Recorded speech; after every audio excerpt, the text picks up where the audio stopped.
दोस्तों, जमींदार के यहाँ एक लड़की मजदूरी करती है। उसके माता पिता बूढ़े हैं, वे बीमार रहा करते हैं, इसलिए उसको मजदूरी करनी पड़ती है किसान के यहाँ पर जाकर। लेकिन एक दिन क्या होता है, जो किसान का बेटा है वो अपने खेतों पे जाता है घूमने के लिए, क्योंकि वहाँ पर जो मजदूर थे वो काम कर रहे थे उनको देखता है। लेकिन तभी उसकी नज़र जो है उस लड़की पर पड़ती है, क्योंकि वो ठीक से जो उसका कपड़ा था यहाँ से फटा हुआ था, उसकी नज़र उस पर पड़ती है। उसे एक तार देखते रहता है और जैसे ही उस लड़की की नज़र उस पर पड़ती है, दोनों की नज़र एक दूसरे से मिलती है। लेकिन जो लड़का है, किसान का बेटा है, वो उस गरीब लड़की के साथ में आखिर क्या करता है, कहानी बहुत ही ज़्यादा इंटरेस्ट होने वाली है दोस्तों। नमस्कार दोस्तों, मेरा नाम है मोनिका। मेरे इस नए एपिसोड में आप लोगों का स्वागत है। प्लीज़ वीडियो को लाइक और सब्सक्राइब जरूर कर दीजिएगा ताकि मेरा हौसला बना रहे। दोस्तों, ये कहानी है मध्य प्रदेश की। जो ये लड़का है, जमींदार का बेटा है, इसका नाम ब्रिजेश है। ब्रिजेश एक लौता बेटा है अपने माता पिता के, और जो इसके पिता के 100 बीघे जमीन है। मतलब किसी चीज की कोई कमी नहीं है। इसके यहाँ पर इनके खेतों में जो है मजदूर काम करते हैं।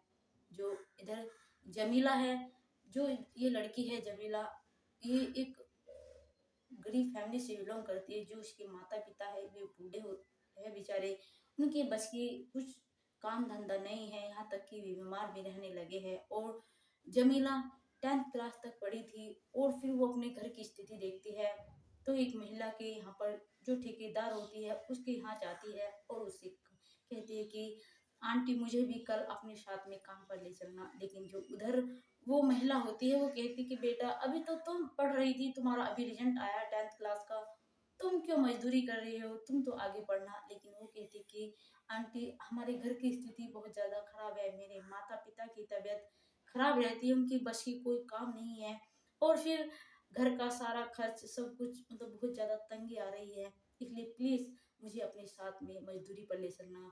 जो वो महिला होती है जमीला को कहती है कि चलो आप कल आ जाना। उधर जो जमीला है कल चली जाती है उस महिला के साथ में जॉब पर, और वहाँ पर करने लगती है मजदूरी, क्योंकि उसके तन पर ठीक से कपड़े भी नहीं होते खरीदने के लिए। इसलिए जहाँ कोई फटा जैसे था कपड़ा, मतलब पुराने कपड़े, मजदूरी करने के लिए वही पहनकर चली जाती है। सब लोग मजदूरी कर रहे होते हैं। उस दिन उसका पहला ही दिन था मजदूरी करते हुए। लेकिन उधर किसान का बेटा अपने खेतों पर आ जाता है कि ठीक से मजदूर काम कर रहे हैं नहीं, क्योंकि उसके पिता ने भेजा था कि बेटा जाकर देख आओ खेत पर सही से काम हो रहा है या नहीं। वो देख रहा था, सब महिलाओं पर नजर डालता है, तो फिर तभी उसकी नजर जमीला पर पड़ती है और उसे देखता ही रह जाता है, क्योंकि वो इतनी ज्यादा खूबसूरत होती है। उसका हल्का सा यहाँ से कपड़ा भी फटा हुआ होता है, मतलब देखता ही रह जाता है। और देखने के बाद में फिर जो पास में महिला होती है, वो मजदूरी कर रही थी, उसको बुलाता है कि आखिर ये लड़की कौन है, मैं इसको पहली बार देख रहा हूँ। तो वो महिला कहती है कि देखो ये मोहनदास की लड़की है, उनकी तबीयत ठीक नहीं रहती है, इसने 10th क्लास किया है, अब हमारे साथ में मजदूरी पर आने लगी है, इसके सिवा उनका कोई और है भी नहीं, इसलिए इसको मजदूरी करनी पड़ रही है। इधर वो देखता रहता है। फिर अगले दिन फिर आती है वो लड़की मजदूरी करने के लिए। इधर जो है वो लड़का आता है ब्रिजेश, फिर देखता है, उसे देख ही जाता है, लेकिन उसके लिए पानी लेकर जाता है। वो कहता है कि लो पानी पी लीजिए, आप आराम आराम से काम करिए, अभी आपकी आयु इतनी भी नहीं है कि आप लगातार काम करते रहो, आप थोड़ा रुक रुक कर काम कर दीजिए। लेकिन उधर जो लड़की है नमीला, वो कहती है कि साहब अगर मैं रुक रुक कर काम करूंगी, जो इन लोगों के साथ में मजदूरी करने के लिए आई हो, तो ये मुझे कल नहीं लाएंगे, क्योंकि वो कहेंगे कि तुमसे पूरी मजदूरी नहीं होती है। लेकिन जो उधर ब्रिजेश है वो कहता है आपको पूरी मजदूरी दी जाएगी, लेकिन धीरे धीरे काम करिएगा। लेकिन कुछ दिन होता है इस तरह, ब्रिजेश को डेली देखा करता था। उधर जो ब्रिजेश के पिता है वो भी कहते कि हमारा बेटा भी समझदार होता जा रहा है, मतलब खेतों पर डेली जाने लगा है, ध्यान देने लगा है। लेकिन ब्रिटिश तो कुछ और ताड़ में था। उधर जमीला को कहता है, बुलाता है अपने फार्म हाउस पर मिलने के लिए कि तुम सब लोग मजदूरी कीजिए, मुझे जरूरी काम है, मैं इससे मिलना चाहता हूँ। उधर जमीला से कहता है ब्रिजेश कि मैं तुमसे शादी करना चाहता हूँ, मैं तुमसे प्यार करता हूँ, क्योंकि मुझे देखो, मैंने बहुत ज़्यादा लड़कियां देख ली है, मैं जानता हूँ कि मेरी आयु तुमसे 5 वर्ष ज़्यादा है और तुम्हारी मुझसे 5 वर्ष कम है, लेकिन मुझे कोई लड़की पसंद ही नहीं आती है। लेकिन तुमसे जब से मैंने तुम्हें देखा है, पहली ही नज़र में मुझे तुमसे प्यार हो गया और मैं तुमसे शादी करना। लेकिन उधर जो लड़की है वो कहती कि साहब मजाक क्यों कर रहे हो, आप कहाँ हो और मैं कहाँ हूँ, आपको तो एक से एक लड़की मिल जाएगी, और फिर आप इस तरह से मजाक मत कीजिए, जो भी बात करनी है मेरे पिता से जाकर करिए, मुझसे इस बारे में कोई बात मत करिए। उधर जो ब्रिजेश है अपनी सब मजदूरी जो है अपने घर चले जाते हैं शाम के वक्त, और ब्रिजेश जाता है अपनी गाड़ी उठाता है, लेकर जाता है जमीला के घर, और वहां पर अपनी गाड़ी रोकता है। उधर जो उसके पिता होते हैं सोचते हैं हमारे घर के सामने आखिर कौन आया है, इतना बड़ा आदमी देखकर खड़े हो जाते हैं। जब उधर देखते हैं तो किसान का बेटा है, तो वो कहते हैं कि बेटा क्या बात है, क्या हमारी बेटी से कोई गलती हो गई है। लेकिन ब्रिजेश कहता है ताऊ जी ऐसी कोई बात नहीं है, आप बैठ जाइए, आराम से तसल्ली से बात करते हैं, मैं आपसे एक चीज मांगने आया हूँ, आप प्लीज मना मत कीजिए। उधर वो जो इसके पिता होते हैं जमीला के, वो कहते हैं कि बेटा हमारे पास में ऐसा आखिर है क्या जो हम आपको दे सकते हैं, हम तो गरीब लोग हैं, भूखा सूखा मिलता है, एक वक्त मिलता है एक वक्त नहीं, वही खा लेते हैं।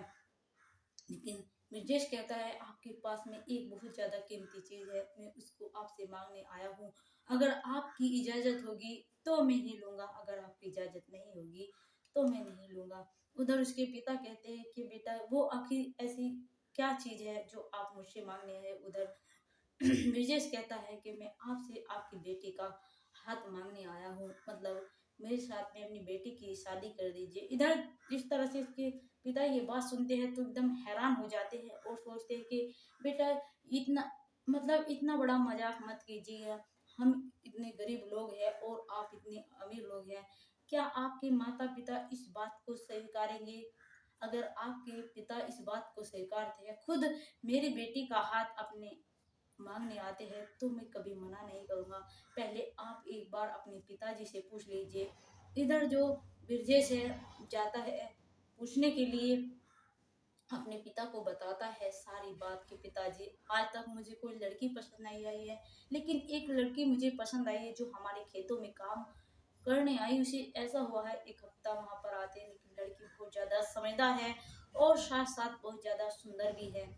इधर उसके पिता कहते कि बेटा ये तुम सब क्या कह रहे हो, क्या तुम एक मजदूरी लड़की से जो मजदूरी करते हो उससे शादी करोगी, हमारी आखिर क्या इज्जत रह जाएगी, लोग हमें क्या कहेंगे, क्या तुम इसके बेटे को कहीं लड़की नहीं मिली। लेकिन उसका बेटा कहता है पिताजी आप एक बात मानिए, मेरे बड़े घर पे शादी हो जाती है, जो भी लड़की आएगी क्या वो आपकी इज्जत करेगी?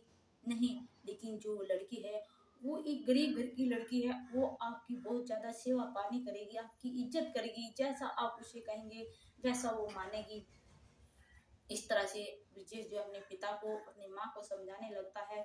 उधर जो उसके पिता है उसने भी कहीं ना, क्योंकि इकलौता बेटा होता है, उसे भी कोई लड़की पसंद ही नहीं आ रही थी। उसके पिता को भी लगता है जब हमारे बेटे को इतनी ज्यादा पसंद है और फिर कहीं हमारे बेटे को पसंद नहीं आई, आगे भी जाकर कोई लड़की पसंद ना आई तो फिर क्या होगा। वे मान जाते हैं और जमीला के घर चले जाते हैं। उसके वहां पर जो जमीला है नाश्ता तैयार करती है, नाश्ते में नमकीन और बिस्किट लाती है, साथ में चाय देती है उन्हें, वे पीते हैं। वो भी लड़की को देखते रह जाते हैं कि वाकई में हमारी बेटी की पसंद कुछ है, और उसका हाथ उसके पिता से मांगते हैं। उसके पिता तो मानो बहुत ज्यादा खुश होते हैं और सोचते हैं कि हमारी बेटी इतनी बड़े घर में चली जाएगी तो राज करेगी।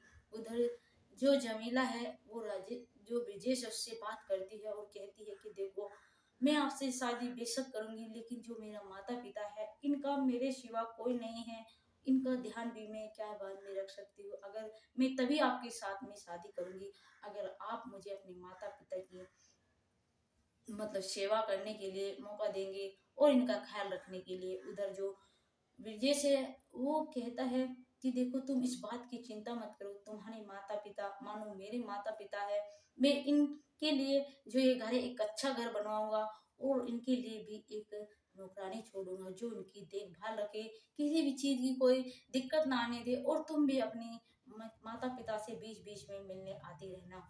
इस तरह से जमीला सुनती है तो मानो वो भी बहुत ज्यादा खुश हो जाती है और राजेश की तरफ बड़े प्यार भरी नजरों से देखने लगती है।